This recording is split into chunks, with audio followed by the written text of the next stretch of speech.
Et stop, tu roules sur le boulevard BD. Cette image est faite pour toi. La plus grande image du monde.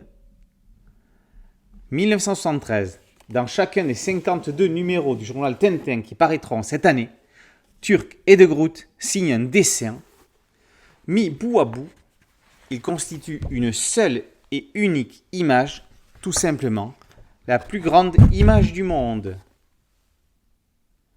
Tout commence devant le café de la Bonne Mine. Un enfant porte un petit drapeau, 1973. Aux fenêtres, deux fêtards se réveillent d'une nuit difficile. On est le lendemain du réveillon. La rue est déjà en effervescence. Le Père Noël fait la queue au bureau de chômage. L'usine de pâtes alimentaires tourne à plein régime pour faire des spaghettis. Alors que tout le monde roupille au ministère du Travail, les bandits sèment le désordre. Pendant que l'un braque un autobus, un autre est coursé par un policier. Un troisième est un pauvre hippie encadré par deux gendarmes zélés. Tarzan vient faire son marché à l'animalerie, à l'Arche de Noé, pendant que le patron de la boucherie chevaline prépare son tiercé. 52 tableaux en continu forment une fresque inédite. Sans cases, sans texte, sans phylactère, Turk et De Groot racontent un an d'événements d'une ville de France ou de Belgique.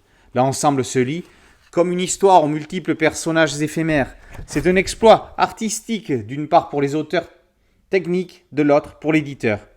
Présenté en soufflet et pouvant s'étaler sur 15 mètres, l'image est présentée avec une couverture et un quatrième plat, sans tranche, dans un coffret enveloppant le tout.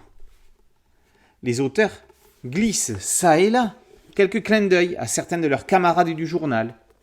Max, l'explorateur de Bara, a dressé son drapeau de naufragé sur un tas de sable du chantier.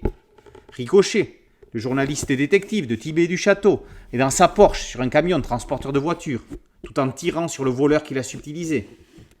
Rififi, le moinillon de Mouminou, survole un camp de naturistes. Cubitus, le chien de Dupas, court sur le trottoir. Il y a même Mickey et Donald à la chasse, le premier ayant tiré sur le second. Au fil des pages, de la page, puisqu'il n'y en a qu'une, le délire est de plus en plus grand. Les auteurs y vont à fond dans la loufoquerie. On entre dans de l'absurde poétique à la Raymond DeVos. La tapisserie de Bayeux n'a plus l'apanage de l'histoire en longueur. Éditer cette image est un véritable pari.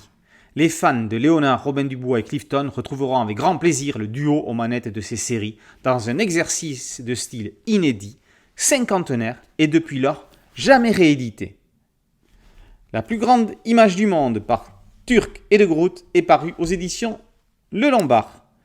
Boulevard BD, c'est un site dédié, un podcast audio et une chaîne YouTube.